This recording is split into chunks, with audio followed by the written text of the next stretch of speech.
Hola. Sé que fa 4.500 anys que no penso un vídeo, bueno, des de l'abril, les vacances de Pasqua,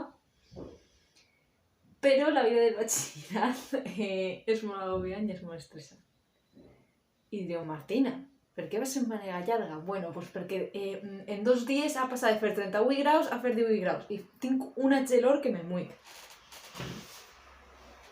Queden exactament 2, 3, 4, 5, 6, 7, 8, 9, 10, 11, 12 dies per a la selectivitat. I jo no.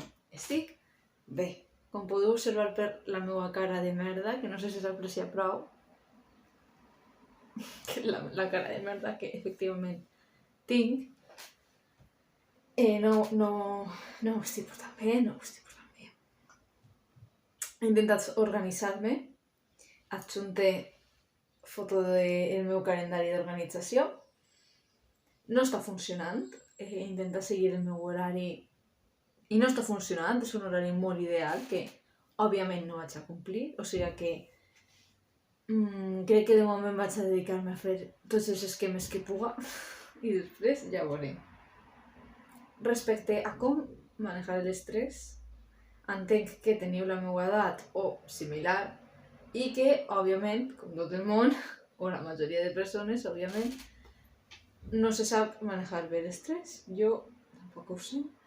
No és que siga jo així, ningú com per dir com manejar l'estrès, però per dar alguns consells que òbviament no estan funcionant perquè fa un parell d'hores tenia un mal de panxa que te cagues de l'estrès, que bueno, que després m'he fet he dormit 4 hores i se m'ha passat. Que no és que no haig de dormir, perquè jo he dormit esta nit 8 hores i ahir em vaig fer una siesta de 1:30.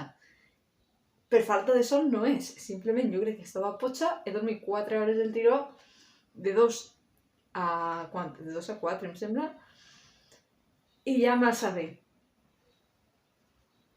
Jo tampoc sé, no, vull dir, no estem bé.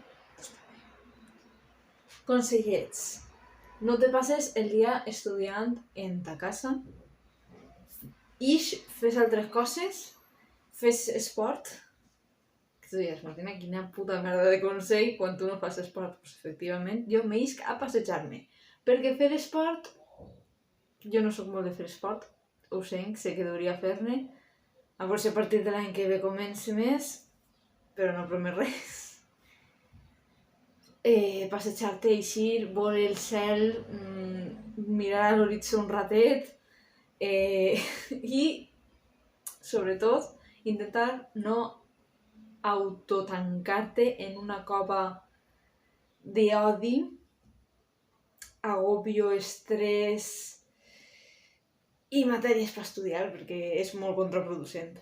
Si pots anar a estudiar a una biblioteca, vés-te'n a estudiar a una biblioteca un rato. Si pots quedar per estudiar amb els teus amics, queda estudiant amb els teus amics, de veritat. Encara que siguin revoltosos, te va anar bé. Menja bé, menja coses nutritives. Si eres com jo i te cagues per avall dels nervis, no sé quin consell donar-te. Si tens algun consell per donar-me per no cagar-me dels nervis, per favor, s'accepten, perquè ho he passat molt malament, que no és que tinga problemes, és que simplement me fa mal la panxa i és com... I ara què faig? Perquè és que, això és una altra, quan no menjo res, tinc la sensació de que dic, bueno, ja està, este va ser l'inici d'un trastorn de conducta alimentària. No menjaré, veuré que m'aprime al no menjar i decidiré que no menjar és guai. Mentira, mai passa. En quan se me passa el dolor de panxa, enseguida vull menjar algo. Però el meu cervell boten les alarmes enseguida. En fi. Jo crec que va ser un vídeo curtet. Però bueno. Les coses que fa una setmana me feien il·lusió, ara ja no me fan il·lusió. No me fa gens d'il·lusió la graduació que tinc el divendres, perquè en el meu institut som especials i ho fem tot una setmana o 2 després. Així de raro som. Me fa zero il·lusió la graduació, cada vegada m'ho veig més negre, que igual és simplement perquè estic estressada, però no estic bé. i no tinc ganes d'anar a la graduació. Aniré perquè ja tinc el tratge, les sabates, el bolso, ja pagat la discoteca, ja he pagat el adelanto del sopar i m'he compromès a anar a buscar el ram de flors per a la tutora, o sigui que he d'anar sí o sí, però això no lleva que haig de deixar de fer-me il·lusió i que estigui una mica decepcionada, cansada, agobiada i que encara me queda una mica de dolor d'estómac.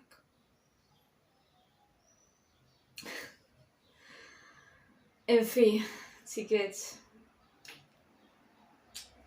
un beset, molta sort, molt d'ànim i a tope.